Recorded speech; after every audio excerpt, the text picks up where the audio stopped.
Olá, pessoal. Sejam todos bem-vindos ao canal. Hoje um dia muito especial aqui. A gente está recebendo aqui o deputado Efraim Filho, ele que é líder do DEM na Câmara, um deputado muito atuante, atuou como relator daquela PL que tratava do fim do foro privilegiado, atua bastante também para que o dinheiro chegue às micro e pequenas empresas durante esse período de pandemia, para que os empréstimos que foram liberados, foram anunciados, cheguem. E a gente está aqui hoje com ele para tratar da suspensão dos consignados, uma pauta nobre que atende 35 milhões de aposentados, pensionistas, servidores. Então, assim, a gente tem todo o carinho de estar recebendo ele aqui hoje, porque ele realmente representa o mandato que ele tem, ele representa o povo.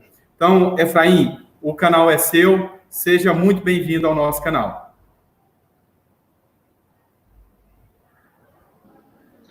Olá, Sandro. Olá, Felipe. Olá, João Batista, Joselito, Milton, é a turma que está aqui na mesa de autoridades, vamos dizer assim. Saudar todos aqueles que nos escutam nessa live, né, que nos assistem, que acompanham o nosso trabalho. Uma grande alegria discutir um tema de grande importância e, acima de tudo, né, um tema que tem repercussão na vida de cada um, né, um tema que tem uma repercussão na vida das pessoas, um tema que é da vida real, né, das famílias, dos cidadãos brasileiros, da nação, e, primeiro de tudo, é missão do Congresso, né, missão do Parlamento Nacional, está em sintonia com aquilo que a gente procura construir nesse momento.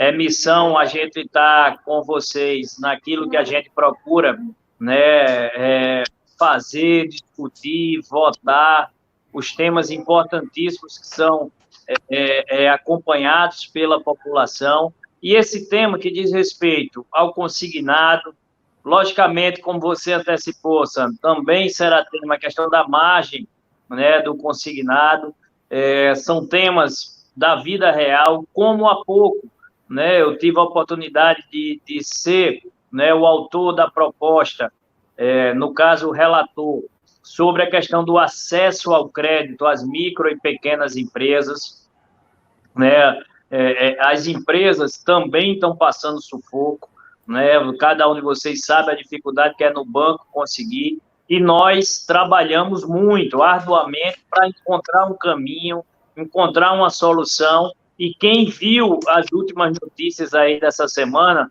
viu que a situação do crédito mudou.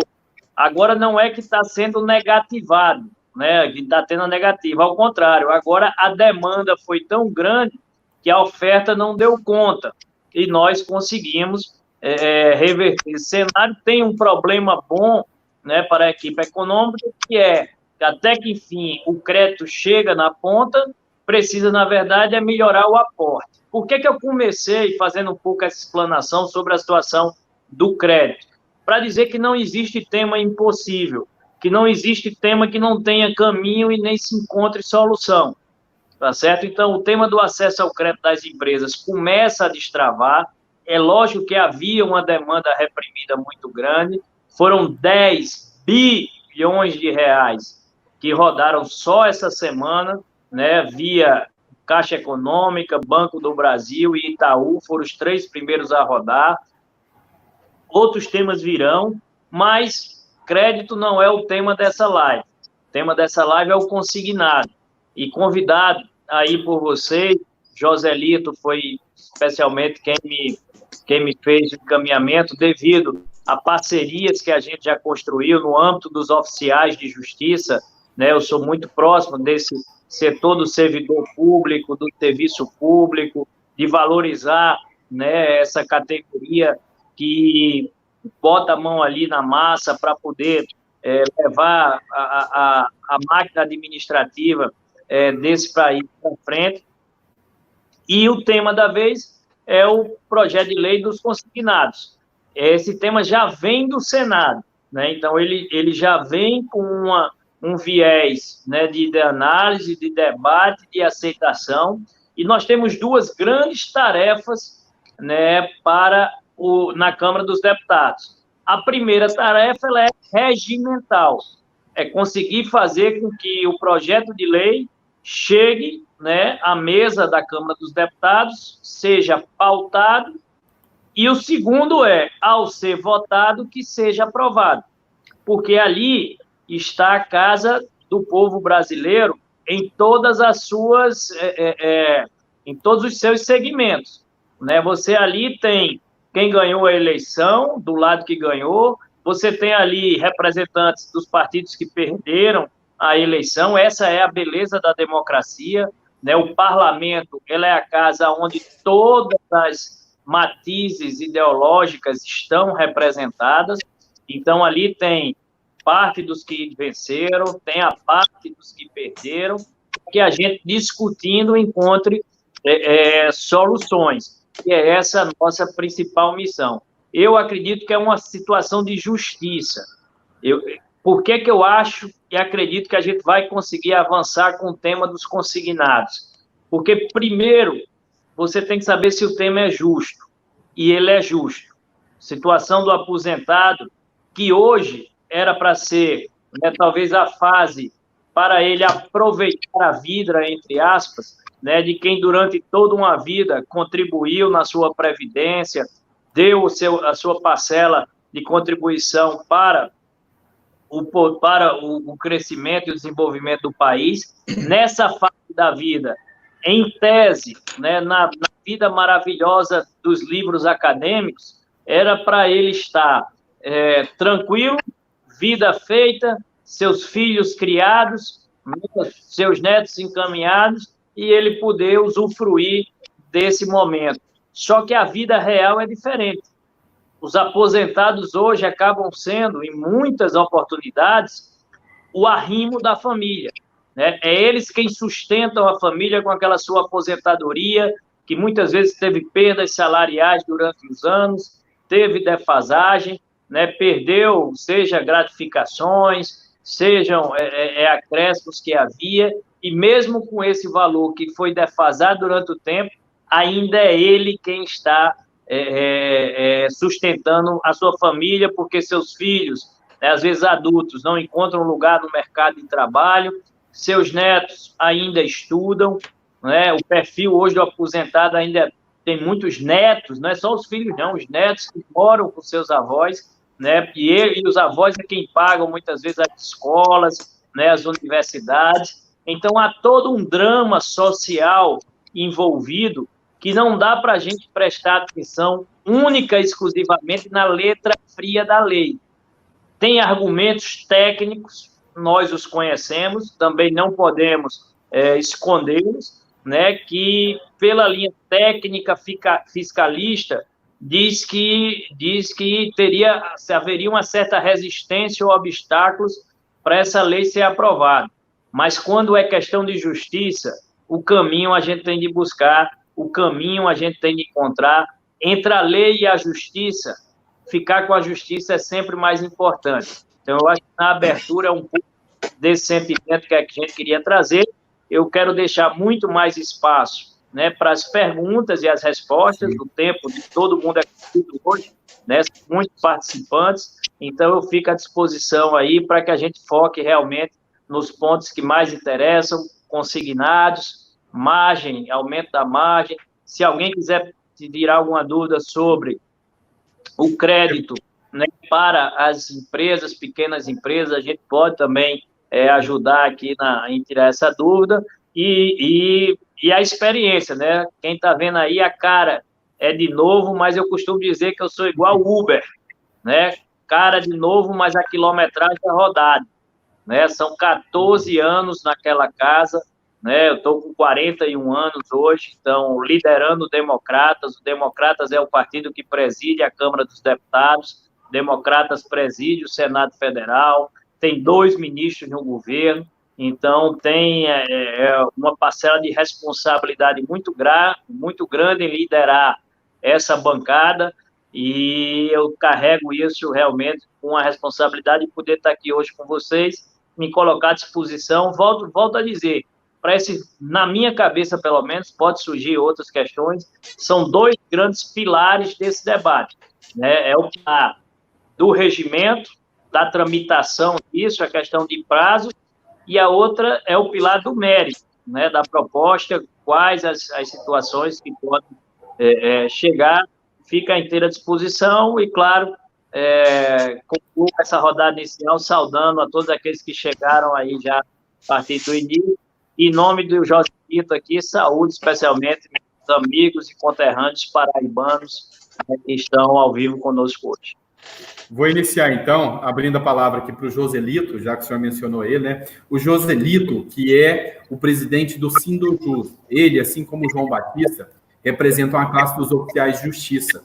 Então, eu já vou passar a palavra para o Joselito. Seja muito bem-vindo ao nosso canal, Joselito, meu e do quarteto aqui. E assim que o Joselito falar, o senhor responde, a palavra já passa diretamente ao João Batista. Tá bom, João?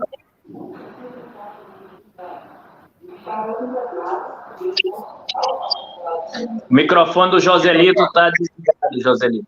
Tá ligado, Joselito? Oi, já. Mais uma vez, então, boa noite a todos. Boa noite, deputado Efraim. Como ele mesmo colocou, é um parceiro nosso, tem sido um aliado da categoria dos oficiais de justiça lá na Câmara. Aqui na Paraíba temos tido o apoio do deputado nas nossas demandas, inclusive a nível nacional. Boa noite, meu colega João Batista e aos demais membros aqui presentes. Deputado, para ser bastante objetivo, eu fui pesquisar hoje para me preparar para estar aqui e vi que esse ano já foram apresentados 23 projetos lá na Câmara, especificamente sobre esse tema dos consignados. Desses 23 projetos, 18 têm assinatura de deputados do Nordeste ou do Norte do país. Isso mostra que as regiões mais pobres do país estão mais preocupadas com esse tema. Dos nossos 9 estados do Nordeste, 6 têm deputados autores de projetos dessa natureza. O fato é que o PL 1328 foi aprovado lá no Senado e foi encaminhado para a Câmara desde o dia 20 do mês, 22, salvo engano, desse mês passado. E até hoje ele não teve movimentação na Câmara. Sabemos da importância que o senhor tem ali no parlamento, o senhor como líder de um bloco, e no seu partido o senhor lidera 28 deputados, o presidente é do seu partido.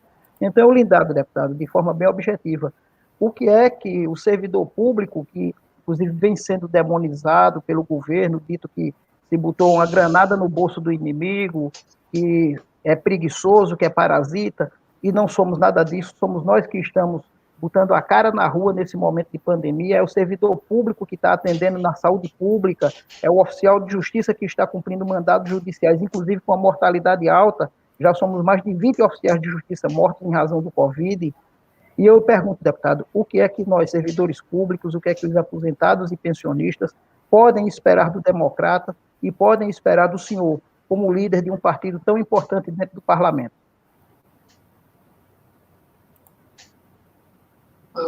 Joselito, você foi exatamente no foco do primeiro pilar, que é a tramitação.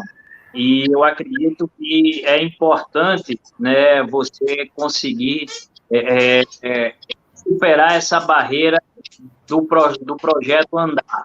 E a mobilização é essencial, né? Você já frequentou lá em nome das demandas corporativas que você tem dos oficiais de justiça, a gente já trabalhou nessa parceria. Não sei se algum dos outros nossos colegas aqui, youtubers, inclusive, já tiveram essa oportunidade de visitar o Congresso, de ver a efervescência dele no dia de votações, mobilizações de agentes comunitários de saúde, mobilização dos enfermeiros, mobilização dos agentes de polícia, né, da polícia penal. Uma vez por outra, vocês conseguem perceber isso no dia a dia. Então, essa capacidade de mobilização para poder chegar, principalmente nos líderes, né, dos 27 partidos, eu diria que é a primeira camada, né, e depois chegar em todas as bancadas, são 513, é essencial. Então, se eu pudesse dar uma dica, é montar realmente uma estratégia de comunicação positiva, de lidar com esses líderes, como fizeram comigo, né, através de contatos, trazendo a sua notícia, o Joselito fez, para mostrar que há repercussão e há eco na sociedade, que está em sintonia com aquilo que a sociedade defende, para que a gente consiga integrar a pauta, né, este tema. Tem a minha simpatia, já disse, porque é justo. Se é justo, nós temos que encontrar o caminho da legalidade.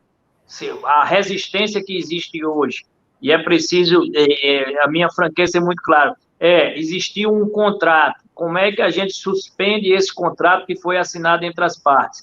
O estado de calamidade pública, que foi decreto oficial do governo, aprovado pelo Congresso, ele dá essa liberdade, né? Ele dá essa capacidade. Nós podemos, num momento em que o país está sob a égide do decreto de calamidade pública, encontrar a solução para salvar quem mais precisa. E o servidor, o trabalhador que está com a sua margem salarial ali apertada, né, muitas vezes precisando amparar membros da sua família que entraram na fila do desemprego por toda a crise econômica, o que é mais importante? É reverter esses valores para as instituições financeiras, que serão assim, terão um balancete mais azul, né, com saldo mais positivo no final do ano, ou reservar essa margem para esse período de pandemia, né, para que se possa amparar quem mais precisa. Muitas vezes é o dinheiro que faz a diferença entre colocar o pão na mesa da família ou não, pagar a conta de energia e ficar com luz ou ter a energia cortada. É muitas vezes o valor que vai fazer o diferencial entre pagar a conta na farmácia ou não. A mensalidade das escolas, né, mesmo as escolas estando paradas, eu também tenho filhas pequenas, né, para o ensino à distância, né, tá chegando a mensalidade do mesmo jeito. Teve uma diminuição, mas não parou, né? Então, quem faz uso do serviço público de educação também tem, né, as suas demandas para poder resolver. Então, é uma questão de justiça, e eu acho que é importante encontrar a legalidade. Um outro argumento também me convence muito. Ninguém está pedindo aqui para fazer o perdão dessa dívida, né, a anistia dessa dívida. Isso é muito claro. Está se pedindo a suspensão dos pagamentos para que você, durante esse prazo, que exige tanto da gente, se tenha uma folga maior no orçamento de casa, né, para que você possa atravessar um período de calamidade pública. Então, os argumentos estão bem postos, e eu diria, Joselito, que importantíssimo, a gente volta a isso em outras perguntas para não se alongar muito, é capacidade de mobilização, sem ofensas, sem xingamentos, tá certo? Sem uma cobrança que possa parecer uma ameaça. Aí fala a voz de quem está lá do outro lado do balcão, né? Esse trabalho construtivo, positivo, né, de mostrar que a repercussão social ele é prioritário, né? Se começa a ir para um cenário de ameaça, é ruim para todo mundo, é um jogo de perde-perde. Então, eu acho que vocês acertaram na calibragem, né? As mensagens que eu recebi têm argumentos, né? Falam no projeto, pedem prioridade, está no caminho certo. Eu acho que esse é o caminho, a receita foi correta, e eu já vi muitas outras campanhas, né, vamos assim dizer, sobre temas que eram importantes, mas por errar no endereçamento da mensagem, acabando ficando para trás. Então, essa talvez seja a primeira orientação aí que eu posso passar. João Batista? Boa noite a todos, boa noite, deputado Efraim. Já nos encontramos diversas vezes lá em Brasília, lá no gabinete do senhor, pedindo apoio nas demandas para a categoria de oficiais de justiça, né? Tão esquecido nesse país, né? Mas o tema aqui dos consignados, deputado Efraim, tem 2 pontos aqui que devem ser lembrados. Primeiro, esse que o senhor já disse. Primeiro, não vai ter perdão de dívida para banco. Ninguém está perdoando dívida dos consignados. Segundo, porque com essa suspensão de 120 dias, uma economia cobalida que já vem aí dos estados e municípios, em face da própria pandemia, se estaria falando de uma injeção no mercado para aquecer a economia, algo da ordem de 100 bilhões de reais. Quer dizer, para quem já tem suas economias já prejudicadas pelo problema da pandemia, pelo mercado não estar circulando, esse posicionamento seria um posicionamento muito bom para dar injeção no mercado e fazer com que a máquina pudesse retornar. Porque, veja bem, o que acontece nesse momento de pandemia? Os planos de saúde, nesse momento, que é outro tema também que está afeto aos aposentados, o plano de saúde estão querendo reajustar também o plano de saúde, que já é mais um aumento da despesa para o aposentado, porque agora ele tem que se preocupar ainda com a saúde, tem que preocupar com a alimentação, que agora tem de casa, e ainda um outro fantasma que gravita aí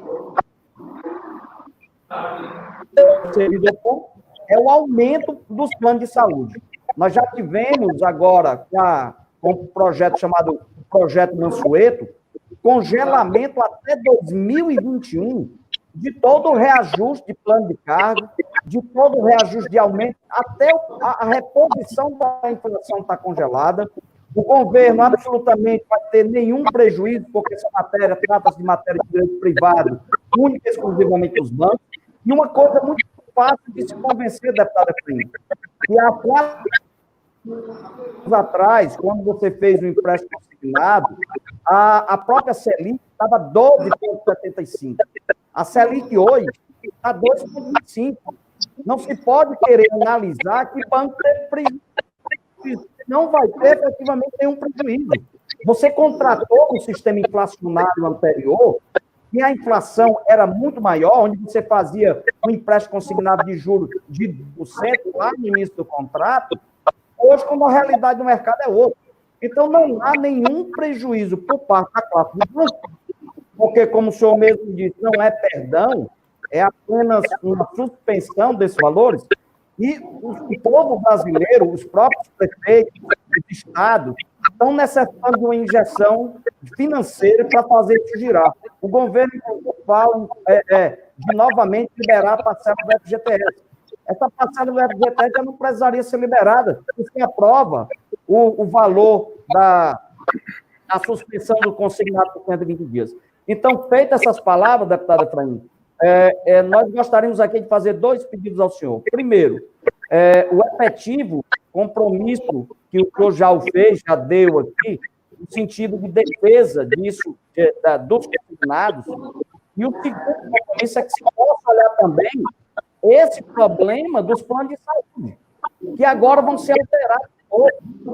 E aí isso é outro prejuízo para os idosos, para os aposentados. Não dá para comportar uma situação dessa, onde nós temos congelamento até 2021, aumento de plano sem aumento nenhum, aumento de plano de saúde, que é o projeto de lei 1542, que também está na Câmara, já veio do Senado, também está na Câmara, e ainda se não continuar com juros contratados, que, ao meu ver, foram juros contratados no passado, que não podem ser aplicados hoje, e, como eu disse, simplesmente não é perdão. Então, gostaríamos realmente, deputado, dadas essas explicações, que o senhor pudesse fazer gestão, junto ao presidente Rodrigo Maia, nos colocamos aqui à disposição para formatar os esclarecimentos devidos, mas uma coisa nós precisamos, urgência na tramitação desses 2 projetos, sob pena de que amanhã muito mais vão estar endividados. Os remédios aumentaram, a alimentação está em casa, aumento de água, aumento de alimentação, de telefone.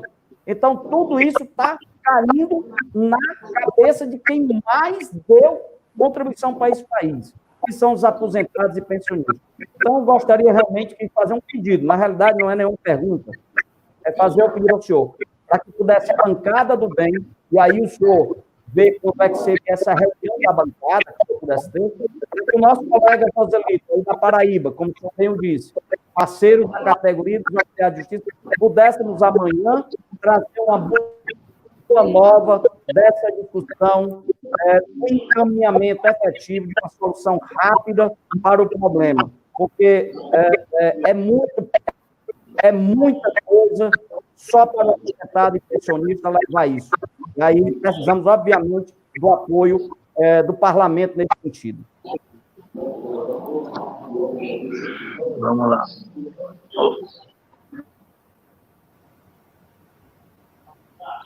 Muito bem, meu caro João, você fez uma bela fala, né? Você trouxe aí muito do que é o sentimento, né? Que que cada aposentado, cada servidor vive nesse momento. Eu não vou repetir, até porque tem outras perguntas, os mesmos argumentos, mas a urgência, ela existe, a margem consignada para aumentar, ela também é preciso, né, ser avaliada nesse momento, não apenas a suspensão, mas a margem, porque a gente vive tempos diferentes, né? Não adianta querer tratar com as mesmas regras tempos diferentes, não adianta trazer receita velha, né, para resolver problemas do passado. Nós vivemos novos tempos, vivemos novos problemas, e eles precisam ser enfrentados com soluções inovadoras também.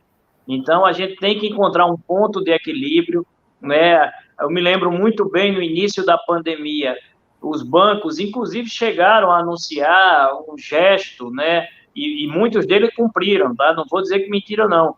Que para quem tinha dívidas lá com aqueles bancos, a rotatividade, né? A suspensão de por 60 dias ou por 90 dias de quem tinha dívidas.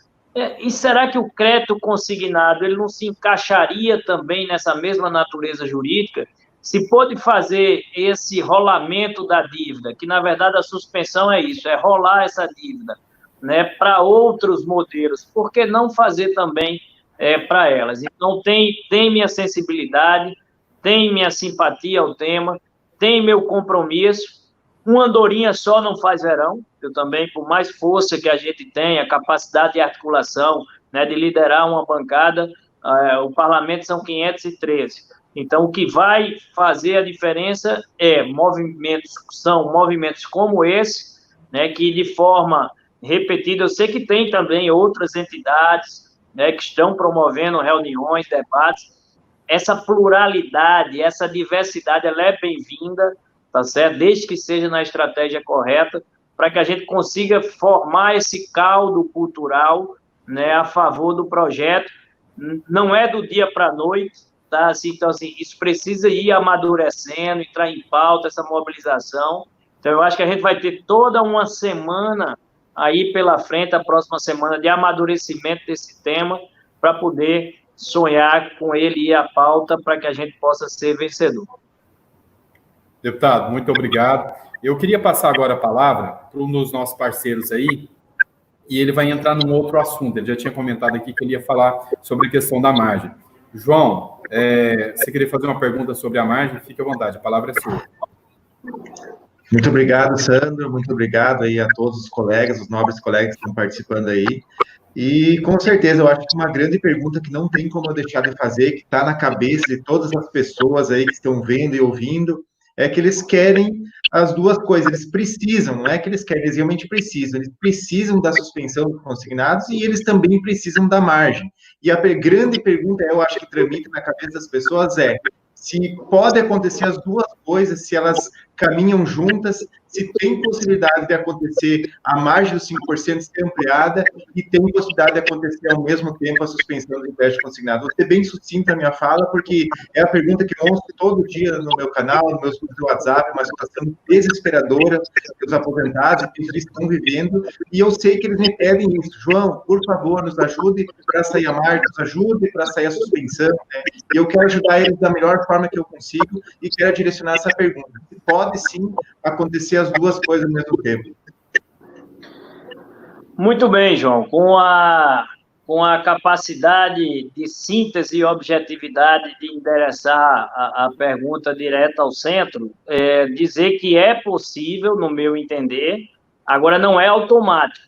E, para isso, necessita uma capacidade de articulação política, de engenharia estratégica, né, para fazer os dois projetos, as duas ideias caminharem em paralelo. Né? Não adianta colocar em fila, porque se colocar em fila não vai ser fácil trazer as duas temáticas. O ideal é construir isso de forma conjunta, né, para que a gente possa estar ao mesmo tempo. Claro que existe preocupação, né, de quem já está lá no limite da margem, de você abrir um pouco isso, porque isso gera um outro receio que a gente tem que estar preocupado. Também não é brincadeira, não é simplesmente fechar os olhos para a questão do superendividamento das famílias. Você não pode também, né, trazer um patamar de comprometimento tão alto do salário mês a mês que não sobre, né, para aquilo que é o básico do mês. Então, essa calibragem tem de ser com muito cuidado, por isso que eu acho que 5% é um valor aceitável, é um valor que dá um fôlego, né, dá um balão de oxigênio ali para quem está com água pelo nariz, sufocado, né, e ao mesmo tempo gera uma capacidade de, na retomada econômica, ele recuperar isso. É o que eu estou dizendo, se fosse em tempos normais, nós estivemos vivendo a vida pré-pandemia, né, aumentar essa margem não seria uma decisão tão fácil de se argumentar e de se justificar, porque pareceria que seria apenas para consumo, né, e aquilo que eu disse, a balança entre consumo, né, e as atividades essenciais do dia a dia a gente tem que preservar, mas vivemos novos tempos, novos problemas, argumentos velhos não podem ser vacina para novas situações, novos problemas, e eu acho que é uma medida, assim, razoável e justa e que tem de ser trabalhada para caminhar junto. Ela não é, eu insisto com essa frase, ela não é automática, então por isso a gente precisa estar bem focado nisso. Perfeito, obrigado. Perfeito. Obrigado, João. Obrigado, Efraim. Agora eu vou passar a palavra para o Nery Júnior. Nery Júnior é representante do MAS, Movimento Acorda a Sociedade, uma instituição que está fazendo um trabalho perfeito aí. São mais de 147 instituições unidas. Também é o presidente da ANADIPS. Nery, está contigo a palavra. Bom, boa tarde, deputado Efraim Filho. Boa tarde, o quarteto.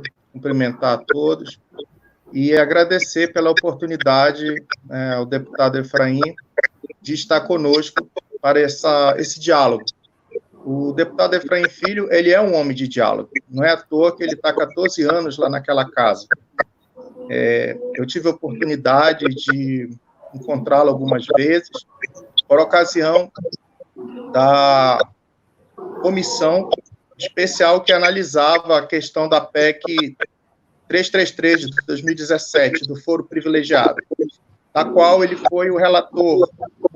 E o deputado Efraim Filho, ele teve essa mesma sensibilidade que ele está tendo hoje, né, essa sensibilidade de ouvir a sociedade, e ele ouviu a sociedade, ao permitir, né, que no seu relatório fosse acatado a PEC 333 de 2017 sem ações de emenda, que já está pronta, inclusive, para ir a plenário. É uma pauta importante, é uma pauta de sociedade, e que tem as digitais do deputado Efraim Filho, que teve uma participação, como eu disse, muito importante nesse processo. Bom, deputado, eu represento o Movimento Acorda a Sociedade, é um coletivo que o senhor já conhece, né? São 148 entidades, 149, que ingressou agora a Confederação Brasileira dos Aposentados e Pensionistas no movimento, e eu sou diretor executivo da ANADIPS, que é a Associação Nacional dos Aposentados, Pensionistas, Idosos, Pessoas com Deficiência. Nós estamos aí nessa luta, nós temos uma forma de trabalhar que o senhor já conhece, essa relação respeitosa, a forma como nós estamos fazendo essa campanha, a forma como nós estamos abordando os parlamentares, é o modus operandi do Movimento Acorda a Sociedade. Agradeço pelas suas palavras, quando o senhor fala em relação à questão da justiça, realmente essa é uma situação de justiça. Os aposentados, eles são arrimos de família, eles foram muito impactados com essa crise econômica, porque tiveram que assumir as despesas das suas famílias, como foi muito já explanado aqui, e nós gostaríamos de solicitar o seu apoio, né, para que o senhor fosse o nosso embaixador junto ao DEM, né, para levar isso para a sua bancada. O senhor é um líder, né, e como líder, o senhor não está à toa nessa posição de líder, né? Eu acredito que, pelo que eu já conheço do senhor, o senhor tem condições de defender esses projetos junto à bancada do DEM, que é uma bancada importante, é o partido que preside a Câmara, é o partido que preside o Senado. E eu gostaria de trazer um esclarecimento em relação à questão dos consignados. O Congresso Nacional, ele tem agido de uma forma bastante responsável. Eu acho que o país só não está pior porque o Congresso Nacional está sendo muito sábio nas suas deliberações. Foi autorizado pelo Congresso a liberação de 1.226 bilhões de reais aos bancos. Aquele dinheiro lá do compulsório que fica no Banco Central. E o objetivo daquela autorização foi assegurar a liquidez de mercado. Acontece que a justificativa de liberar o dinheiro do compulsório, 1.226 bi, era justamente para assegurar a liquidez de mercado. Porém, esse objetivo ele não está sendo alcançado. Tá? Nós estamos observando que as microempresas elas estão tendo dificuldade de acessar crédito, não estão conseguindo acessar crédito, e o consignado é uma forma de assegurar a liquidez de mercado. É uma forma de assegurar a liquidez porque vai injetar dinheiro na economia, como muito bem falou o João Batista, tá? Porque isso vai fazer com que haja um efeito até para segurar a queda de arrecadação tributária. Nós estamos em uma recessão econômica grave, as perspectivas de encolhimento do PIB estão aí, é um viés de encolhimento que vai de 9% até 14%, então é preocupante isso, e nós nos preocupamos em relação à arrecadação tributária. Nós gostaríamos de contar com o seu apoio em relação a esse tema, e essa história de que vai faltar dinheiro para originar novos contratos, isso é lenda da carochinha, deputado. Tá? Não vai faltar dinheiro para originar novos contratos. Tanto é que os bancos fizeram um lobby poderoso em relação ao Senado Federal para aumento de margem. Tá? Essa questão do aumento de margem não é pauta do movimento Acorda Sociedade. A nossa pauta, que fique claro, a nossa pauta é a suspensão dos empréstimos consignados por 120 dias. Nós entendemos que essa margem ela precisa ser melhor debatida com a sociedade, com as entidades que representam os aposentados e pensionistas. Tá? Nós temos uma proposta para isso, uma proposta nos moldes de um PROER que já houve no passado, para a recuperação das pessoas físicas. Nós vamos apresentar isso através de ofício e encaminharemos ao seu gabinete, para que o senhor analise. Com relação à suspensão dos consignados, nós entendemos que é uma necessidade e nós precisamos da sua ajuda. E nós sabemos que nós podemos contar com o senhor, porque o senhor tem a sensibilidade, tem a sabedoria também, né, de ouvir a sociedade civil, e eu sei que o senhor é um homem público antenado com a sociedade, com as demandas dessa sociedade. Muito obrigado.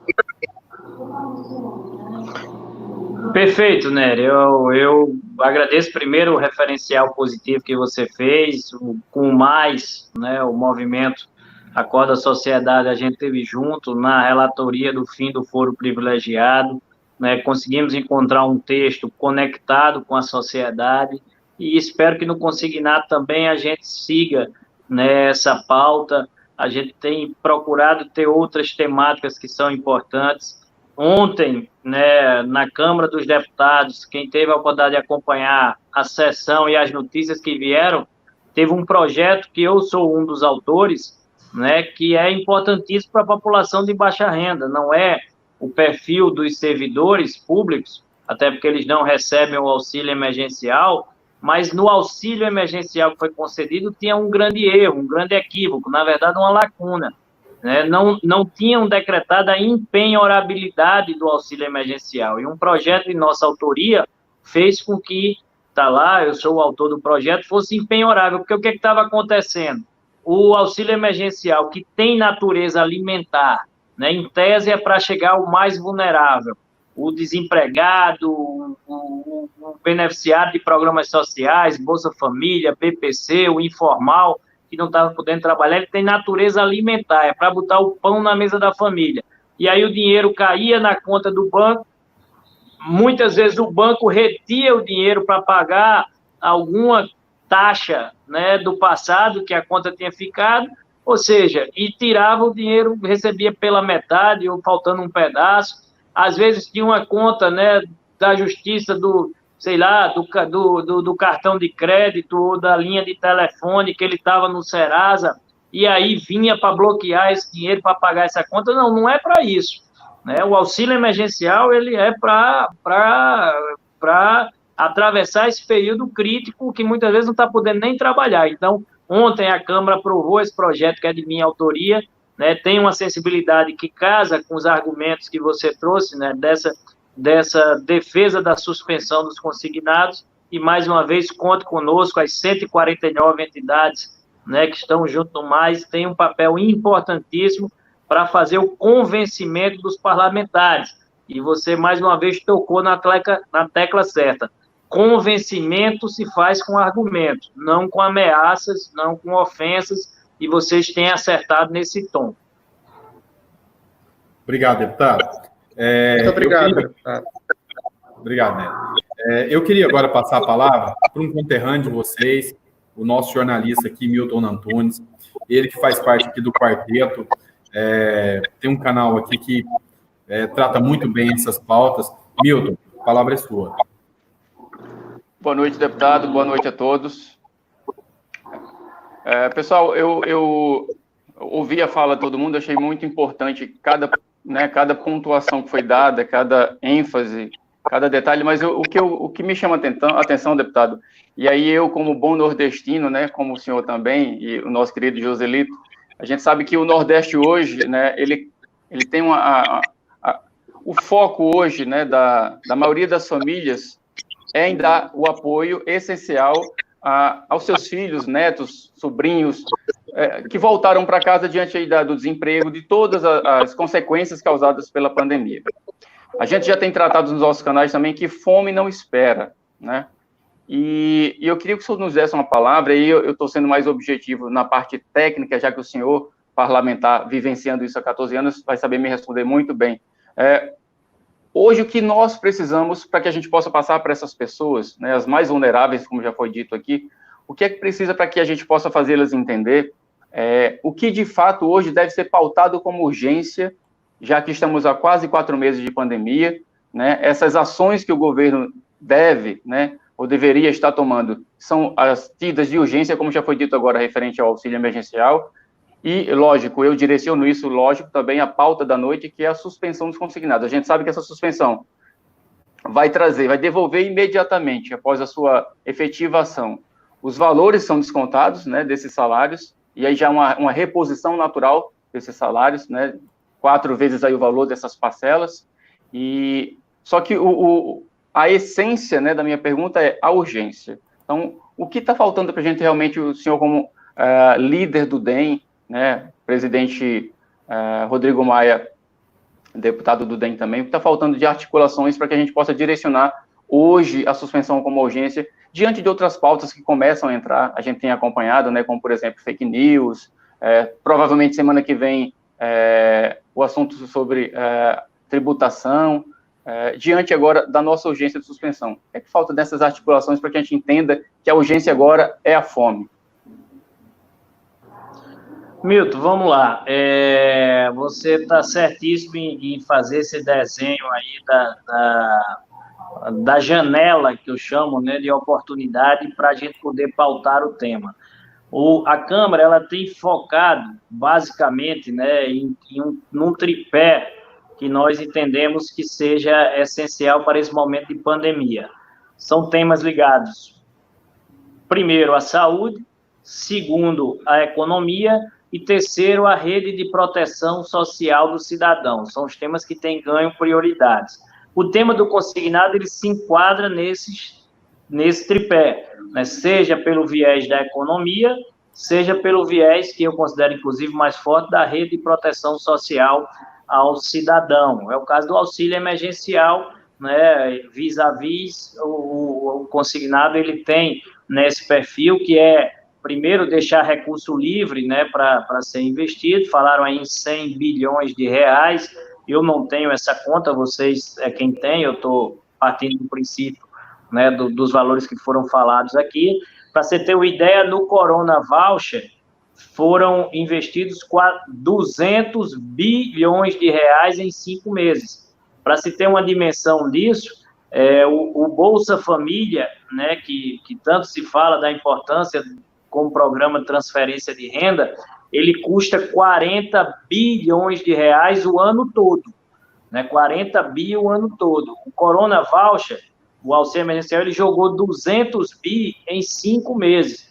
Isso tem sido essencial para não deixar um cenário de terra arrasada, né, na nossa economia, para que elas não possam sucumbir. A mesma coisa os servidores públicos, né? Vocês lembram que havia discussão sobre corte de salário de servidores públicos, seja do legislativo, do judiciário, do executivo, e era uma visão equivocada, porque se o privado já teve a sua renda derrubada pelo fechamento de portas, se você também derruba a renda do servidor público, quem ia manter a economia girando, né? Então, se pensou muito nisso, na hora de não fazer a opção por essa medida drástica e que hoje se demonstrou correta. Então, toda essa análise de impacto, ela tem que ser levada em consideração. Qual é o caminho? E aí eu chego, né, direto na sua pergunta. Qual é o caminho para a urgência? Por que esse projeto não é pautado amanhã? Porque ele precisa ter o apoio de 257 deputados num requerimento de urgência que tem que ser aprovado para que ele possa ir à pauta, porque como nós estamos no modelo remoto, as comissões, né, CCJ, Comissão Administrativa, etc., não está funcionando. Então, tem que ter um requerimento de urgência, nós podemos ajudar a preparar. O Democratas, por exemplo, que eu assino, foi falado aqui, tem 28 deputados, então a gente tem que somar o número de assinaturas para chegar a 257.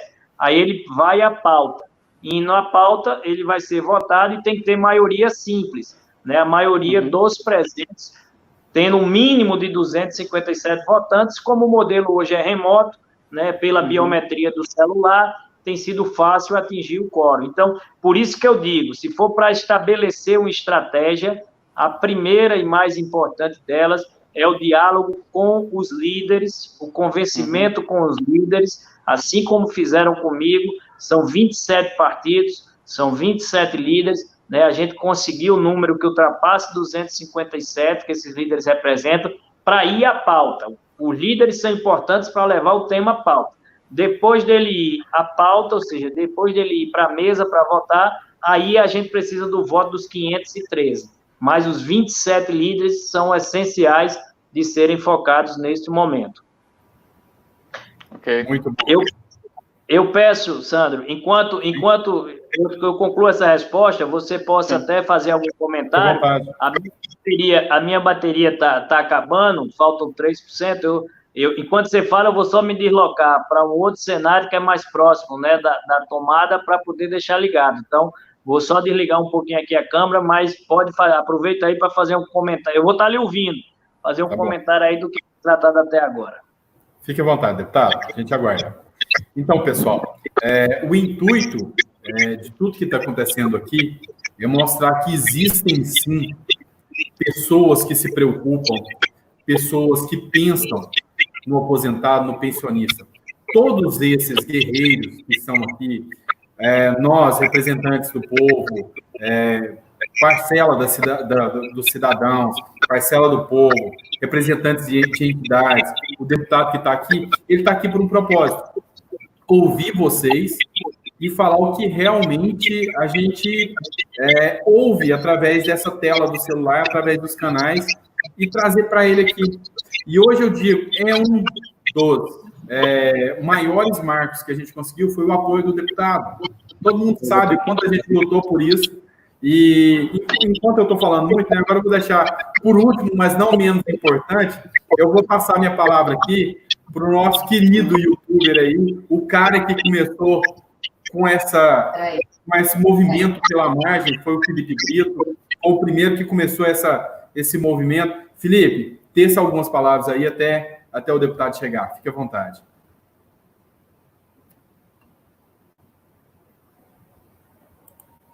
Daqui a pouco o deputado está voltando aí. Queria agradecer a todos vocês aqui. Nosso movimento agora, né, como a Paula está falando de suspensão, eu quero fazer uma pergunta que eu acho que eu sei que ele vai conseguir me responder. Eu já tentei perguntar a alguns outros deputados sobre. A gente está falando muito de. Deixa ele chegar, o homem chegou aí. Vamos já direcionar a pergunta a ele. Tá me ouvindo, deputado? Vou de volta ativo. Escutei aí o Sandro, escutei você dizendo que queria esperar eu chegar para fazer a pergunta. Estou por dentro, pode, como a gente fala aqui na Paraíba, pode arrochar aí. Então vou arrochar, agora vou arrochar. Aqui, o nosso canal, como a gente vem sempre falando aqui, nós não temos direita, esquerda, a gente não ofende, nós apoiamos bons projetos, né, doutor? E eu venho falando o seguinte, eu bato muito nessa tecla, porque nós falamos muito de suspensão do consignado, é muito justo nesse momento, né? Se falou aí de margem, mas o que eu venho batendo agora, até junto com o Nery também, já a gente sempre falando sobre isso, assim, a gente fica um pouco assustado, né? Porque tem financeiras, não sei se é do conhecimento do senhor, como chega até vocês, estão cobrando 23% a 30% ao mês. E a gente queria saber se está sendo feita alguma coisa para combater essa taxa de juros abusiva, tendo em vista que tem agiota que cobra mais barato do que essa própria financeira. Então, assim, é um juro abusivo.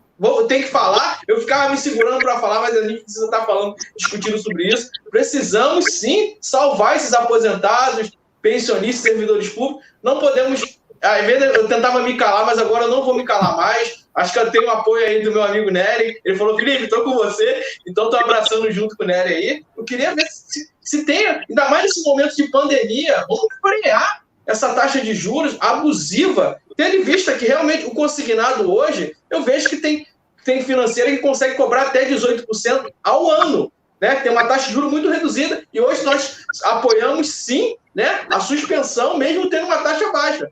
Por que não olhar hoje essas financeiras que cobram de 23% a 30%? Há algum projeto na Câmara? Vocês olham qual o poder que essas financeiras têm? O próprio senador Otto Alencar, ele soltou um áudio que mandou para a gente aqui, falando sobre o poder dessas financeiras, que era contra também a suspensão. O que está sendo feito aí pelos nossos governantes, nossos representantes, né? Eu quero agradecer o senhor aqui. Tem que se falar de alguma coisa? É motivo ou não chega no conhecimento de vocês? Olha, João, Felipe, você está indo assim numa linha que ela tem conexão com a vida real das pessoas e chama a atenção para uma situação que é importante a gente colocar aqui, até pela audiência que a gente tem de muitas pessoas. Também tem que ter a corresponsabilidade de quem está do lado de cá, né, do cidadão, do contribuinte, de saber que ele tem que pesquisar para, de repente, não cair no conto do vigário, né? Tem gente que tem uma lábia muito boa e, às vezes, consegue empurrar, entre aspas, um produto, né, que é um absurdo, tá certo? É criminoso. Taxas nesse padrão que você está falando, elas são criminosas. Mas, assim, elas são da lei de mercado, da demanda e da oferta. Você tem outras ofertas com valores mais conscientes. E, às vezes, por ser enganado, ludibriado, logicamente que ninguém vai cair numa armadilha porque quer, mas o nome já diz, a armadilha, ela está preparada. Então, assim, se não se prova que a pessoa foi coagida, obrigada, né, induzida a erro, mas ela acabou caindo para assinar o primeiro contrato que apareceu na frente dela, também tem uma corresponsabilidade do cidadão, para que a gente só não seja aquela linha de surfar, né, na onda do vento. Então, a gente aproveita também essa sua pergunta, que é extremamente pertinente e conveniente para o momento, para alertar, né, a quem está em casa de que vamos buscar as alternativas. E quem já fez né, muitas vezes a bobagem, né, de assinar um contrato em condições extremamente desvantajosas, tem a possibilidade de ter a portabilidade da dívida, né, de você levar a dívida para um outro banco, uma outra instituição financeira que tenha juros menores. Aí você faz algo que se chama novação da dívida, né, pagar a dívida com juros altos por uma dívida que tem juros menores. Então, você na rotatividade, você acaba ganhando. É só uma solução para quem está nesse cenário que você falou. E claro que a gente tem que procurar, de alguma forma, tirar do mercado, né, quem pratica essa questão abusiva. Só que a linha é muito tênue, né? Se ela faz juros abusivos, mas não se prova que foi por obrigação, né, por ludibriação, por indução a erro, sempre fica aquela questão da economia de mercado colocada. Eu vou lhe dar um exemplo que vai casar exatamente com a sua preocupação. Eu falei que semana passada a gente aprovou o projeto das maquininhas, né, do empréstimo que vai chegar pela maquininha do cartão de crédito, principalmente para quem é microempresário. Quem é que é microempresário no Brasil? É quem fatura até 360 mil ao ano, dá 30 mil reais por mês. Então, quem fatura até 30 mil reais por mês é microempresário para efeitos da nossa legislação. O pequeno empresário é quem fatura até 4 milhões e 800 ao ano, dá 400 mil por mês. Esses são chamados pequenos empresários. Quem está entre 30 mil e 400 mil é pequeno. Abaixo de 30 mil por mês é micro. Sabe qual é o juro que vai chegar nesse programa das maquininhas? Ele vai rodar daqui a uns 15 dias, 6% ao ano. É 0,5% ao mês, tá certo? É 6% ao ano para que esse dinheiro chegue no pequeno, porque os bancos hoje nem abrir as portas para ele abrem. Ou quando abre, é para empurrar a faca, como você acabou de falar aí nesse momento. Então, assim, nós temos que ter muito cuidado, temos que ter o olhar muito atento. Agora, não dá para você,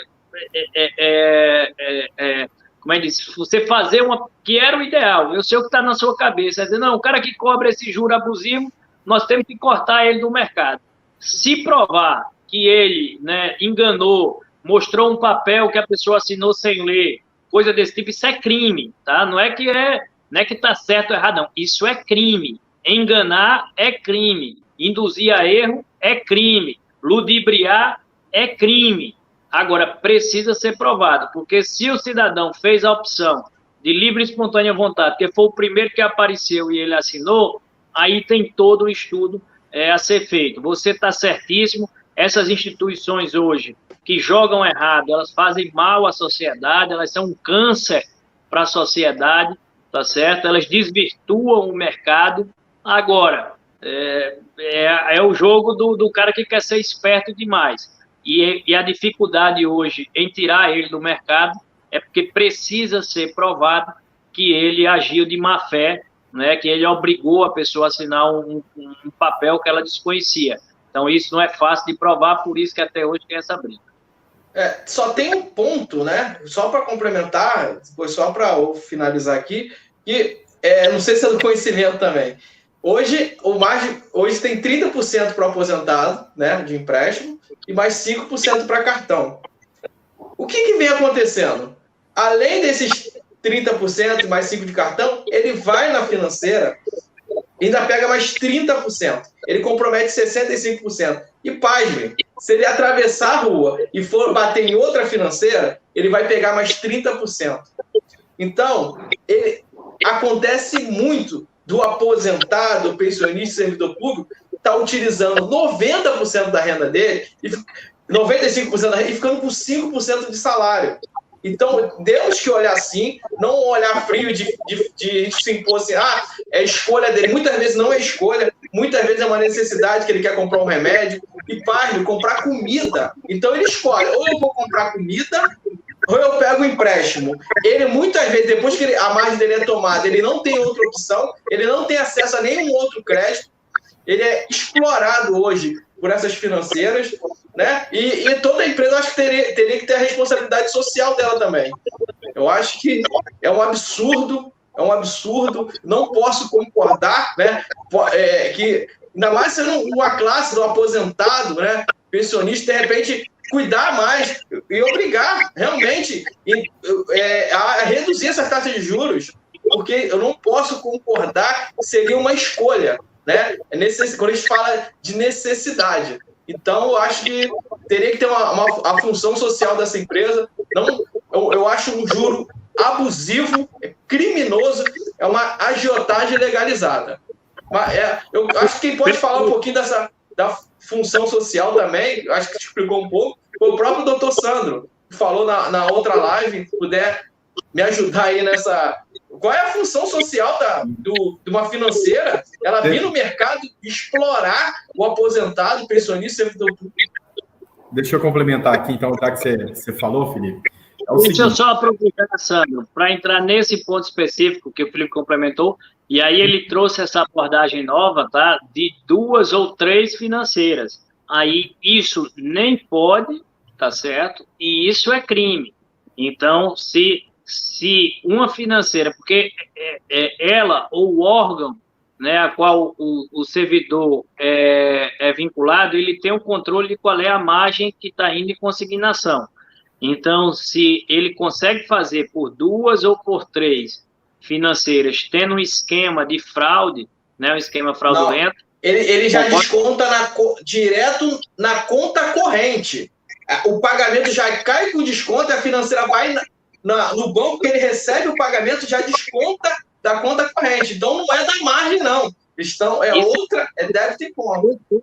Isso é fraude, isso ele está burlando a lei, porque a lei, quando ela diz que só pode ter 35% da sua margem consignada, é porque há um conceito por trás disso, de que essa é a margem que o cidadão dispõe para investimento, né? Porque ele tem que pagar a feira, ele tem que pagar o remédio, ele tem que pagar a educação, as atividades essenciais. Então, quando você... uma financeira como essa, ao invés de ir na margem, porque não poderia, né? Foi isso que eu demorei aqui a pegar um pouco da sua ideia e você esclareceu bem nessa segunda participação. Quando ela vai, né, através de um contrato, que aí não é margem, ela faz um contrato de conta corrente, né, para que vá quando cair. Isso é fraude, ele está burlando a legislação, né, está encontrando um contorno e ele pode, isso é crime, tá? Então, quem denunciar, com certeza poderá ter esse contrato anulado por ser um contrato abusivo, tá certo? A relação entre o cliente e a financeira é uma relação de consumo, né? Ele tem a categoria de hipossuficiente, que quer dizer a pessoa que está numa desvantagem. Exatamente isso. Então, ele tem todos os direitos preservados. Dessa forma, como você me falou, ele foi induzido a erro, aquilo que eu falei na primeira resposta, tá certo? E foi ludibriado, você está com toda a razão, é crime, e quem denunciar poderá, inclusive, ter esse contrato cancelado. Não, com certeza. Com certeza. Mencionando o que o Felipe falou, cabe realmente ao judiciário intervir, fazer essa mediação e ver quando o contrato é abusivo ou não. O Felipe tinha falado da função social da empresa. Eu sou tributarista, então eu lido muito com empresas. O que acontece? Hoje, no ordenamento jurídico, existe um princípio que se chama função social da empresa. A empresa, hoje, ela não tem que ter o fim só de lucro mais. Senão, liberaria o trabalho escravo, liberaria esses contratos abusivos que o deputado acabou de falar. Então, ela tem que ter o lucro, mas pensando no social. Trata-se da função social da empresa. Então, assim, hoje, o judiciário preza muito isso. Existem leis, sim, que tutelam, tá? Ainda é muito alto o juro no Brasil, ainda é abusivo, mas se caminha no sentido de, como se diz, pelo menos tem alguma coisa a tutelar. Parabéns, Felipe, parabéns, Efraim, pelo que foi dito. Antes de encerrar, que a gente já chegou a 1 hora de live, geralmente a gente combina 1 hora, só tem uma pauta que eu sempre peço aos convidados aqui, que é o do 14º. Trata-se do seguinte, só para situar o senhor, deputado. O governo federal está adiantou o 13º salário aos aposentados e pensionistas. Ocorre que a gente entendeu o seguinte: como esse 13º foi adiantado para se socorrer da Covid, chegando no mês de dezembro, os aposentados não vão ter esse recurso. Então, foi onde a gente entendeu que isso faria falta, tanto para o aposentado, que é o grupo de risco, também vai fazer falta para a economia, porque é a ceia de Natal, é uma fruta que ele compra, uma carne, então isso movimenta a economia no final do ano. Então, a gente fez uma ideia legislativa, estudou o regimento interno do Senado e protocolou essa ideia legislativa. Em 5 dias, a gente obteve quase 100 mil votos. A gente entrou em contato com o senador Paulo Paim, que transformou isso já em um PL, já se tornou um PL. Qual que é o objetivo? Fazer com que, só nesse mês de dezembro, em virtude da Covid, seja fornecido um 14º salário emergencial para os aposentados e pensionistas, para socorrer essa classe e para fomentar a economia. Porque o que faz o dinheiro circular é dinheiro no bolso do aposentado, dinheiro no comércio, no mercado. Então, encerrando, a gente queria falar para o senhor sobre esse projeto que existe e pedir apoio quando isso chegar à Câmara, que já está no Senado tramitando, já passou pelas comissões, se Deus quiser, logo vai entrar em votação, a gente está articulando dentro do Senado, e vai chegar na Câmara. E a gente queria contar com apoio, porque deu para perceber o quanto o senhor é competente, o quanto o senhor luta em prol do povo, porque as palavras que foram ditas aqui não foram a bel prazer, foram palavras sérias. Se o senhor não tivesse interesse, o senhor simplesmente declinaria o nosso pedido. Afinal, o senhor está falando aqui para um público de quase 500 mil pessoas. Então, se o senhor veio aqui falar, é porque são verdadeiras essas palavras que o senhor traz. Então, eu queria pedir apoio nesse projeto do 14º, repassar para o senhor de maneira mais clara depois do que se trata, e também agradecer muito pela presença do senhor aqui, de todos, do Felipe, do João Batista, do Nery, do Milton Antunes e do nosso amigo aqui, me fugiu o nome agora, desculpa. Joselito.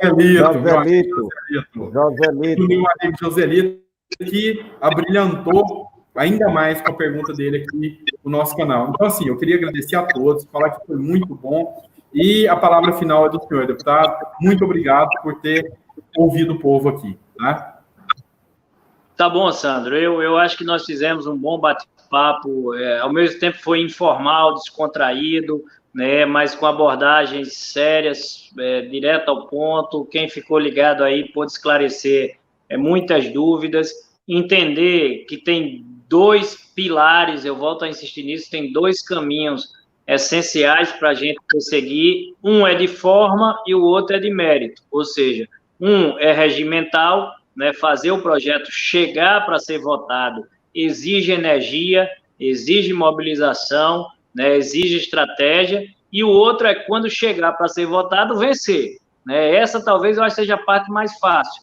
porque esse é um tema de justiça, como eu disse. Então, existem resistências a serem vencidas, sim, existem argumentos contrários, existem lobbies poderosos, existem interesses a serem contrariados, mas quando você tem justiça, você procura encontrar o caminho. Eu sou formado em Direito, né, minha pós-graduação é em Direito do Consumidor, então, inclusive, falei aí com você dessa relação de consumo, né, que existe entre o cidadão e a instituição financeira. Ele é protegido contra as cláusulas leoninas, né, ou seja, as cláusulas abusivas, então isso dá a ele uma série de salvaguardas nesse caminho, mas a gente tem como ultrapassar essas resistências, porque também aprendi, né, nos bancos de direito, e um professor que me ensinava, no livro de Rudolf von Ehring, A Luta pelo Direito, e ele dizia, quando estiveres entre a lei e a justiça,